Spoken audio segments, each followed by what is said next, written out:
मुदस्सिर की बीवी ने मुदस्सिर को जलील करके रख दिया है, बड़े ज़माने में रुसवा कर दिया है। जाकर जगह जगह पर वो बातें कर रही है और हरीम को जलील करने की कोशिश कर रही है। लेकिन ये बात मुदस्सिर और उसकी माँ दोनों से बर्दाश्त नहीं हो रही और वो साफ साफ कह देते हैं कि देखो, ये तमाशे हम तुम्हारे बर्दाश्त नहीं करेंगे। आज तक तुम जो कुछ करती आई हमें इससे कोई गिला नहीं, लेकिन मज़ीद तुम्हारी इस तरह की हरकतें मुझे बिल्कुल भी बर्दाश्त नहीं हैं। जिसको सुनकर वो कहती है कि आप चाहे जो मर्ज़ी कहें, लेकिन आप इस हकीकत को नहीं जुटला सकते हैं। सारा ज़माना हरीम के बारे में बातें करता है और आपको भी ये बात तस्लीम करनी होगी कि ये लड़की इस काबिल नहीं है कि इसको इस ऑफिस में रखा जाए। लेकिन जी मुदस्सिर को पूरा यकीन है कि हरीम बहुत ही अच्छी और शरीफ लड़की है, जिसकी वजह से वो उसकी गारंटी देता है और कहता है कि आइंदा से कोई भी इस तरह की हरकत अगर तुमने की तो मैं तुम्हें एक पल के लिए भी बर्दाश्त नहीं करूँगा। ऐसा ना हो कि मेरे सब्र का पैमाना लबरेज हो जाए और सारा कुछ ख़त्म हो जाए। लेकिन जी वो औरत इस बात पर बाज ही नहीं आ रही है और एंड यही होना है कि उसने इसको तंग आकर छोड़ देना है। तो फिर जाकर हरीम की कहीं सेटिंग होनी है। खैर आप देखेंगे फ़िलहाल जी काफ़ी ज़्यादा मुदस्सिर की माँ भी हैप्पी हैप्पी है, क्योंकि वो कहती है कि बस हरीम को जितनी जल्दी हो सके ये बात बता दो कि मैं उससे कितना प्यार करती हूँ और उसको इस घर में देखना चाहती हूँ। मुझे यकीन है कि वो इस बात का इनकार नहीं कर पाएगी। और वैसे भी इन जैसे लोगों, जैसा कि फ़ाइज़ है, इन जैसे लोगों में रहने का क्या फ़ायदा जहाँ पर उसकी कदर ही नहीं है। उन लोगों ने तो उसकी कदर ही नहीं की, इसलिए बेहतर यही है कि उसे वो रास्ता छोड़ना होगा और इस रास्ते पे आना होगा ताकि उसकी ज़िंदगी भी कुछ सुकून से गुजर सके। मुझे उस पे बहुत ज़्यादा तरस आता है, यानी कि अब ख़ास तौर पर मुदस्सिर की माँ जो है उसका साथ दे रही है और कह रही है कि नहीं, अब वो इस घर में ही आकर ही रहेगी, मैं उससे खुद बात करूँगी। अगर तुम कोई बात नहीं करना चाह रहे, लेकिन फिर भी मैं बात करके उसको इस घर में लेकर ही आऊँगी। मुझे अब किसी बात का, किसी चीज़ का कोई खौफ नहीं है। ये ठिकाना बदल लिया तो आखिर कहाँ जाएंगे? तुम क्यों नहीं समझ रही हो? इसके अलावा हमारे पास और कोई ठिकाना नहीं है फ़िलहाल। हम दर दर की ठोकरें कहाँ पे खाते फिरेंगे? अच्छा यही है कि चुप करके बातें सुन लो। जो बातें ये लोगों को सुनाती रही आज उसके ऊपर ही आ रही हैं।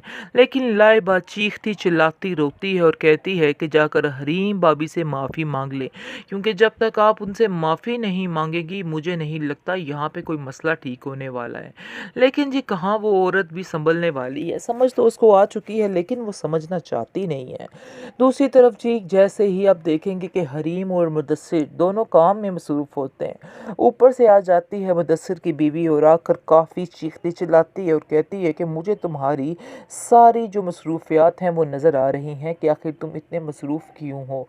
आगे से आप देखेंगे कि वो कहता है कि तुम्हारे अंदर भरे हुए इस शक को मैं कभी भी ख़त्म नहीं कर सकता हूँ, इसलिए बेहतर यही है कि तुम कुछ भी मत बोलो और ना ही मुझे तुम्हारी किसी बात का बुरा लगेगा, क्योंकि मैं जानता हूँ कि तुम्हारी आदत है बोलना। लेकिन जी हरीम इस बात पर गुस्सा कर जाती है और कहती है कि आखिर मैं किसी को इस तरह का नहीं कहती कि कोई मेरे बारे में उठकर बात करे या मेरे ऊपर उंगली उठाए, इसलिए बेहतर यही है कि आप अपनी ज़ुबान को कंट्रोल कीजिए, क्योंकि मैं इधर फ्री का काम नहीं कर रही हूँ, मैं मेहनत करती हूँ तो फिर मुझे सैलरी मिलती है। आप क्या समझ के मुझसे इस तरीके से, इस लहजे से बात करती हैं? आपका कोई भी राइट नहीं है कि आप मुझसे इस तरह बात करें। मुदस्सिर भी अपनी बीवी को समझाता है और कहता है कि तुम यहाँ से चली जाओ, क्योंकि मुझे नहीं लगता कि तुम्हारा मज़ीद देर खड़े होने का कोई ना कोई फ़ायदा है, क्योंकि तुम जितनी देर इधर खड़ी रहोगी तुम नुकसान ही करती रहोगी। और वो हरीम से कहता है कि मैं इस पागल औरत की तरफ से माफ़ी मांगता हूँ। आप नहीं जानती कि इसका दिमाग किस कदर ख़राब है, इसने सबकी ज़िंदगी जीरन की है।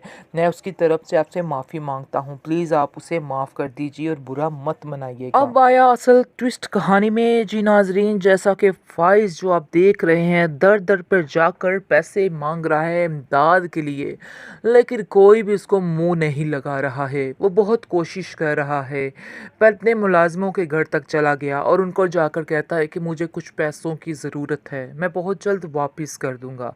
लेकिन सब लोग जान चुके हैं कि ये ऑलरेडी कंगले हो चुके हैं, इन लोगों के पास आखिर क्या है, इसलिए कोई भी इनकी मदद करने को तैयार नहीं, बल्कि साफ साफ लोग इनकार करके वहाँ से जा रहे हैं।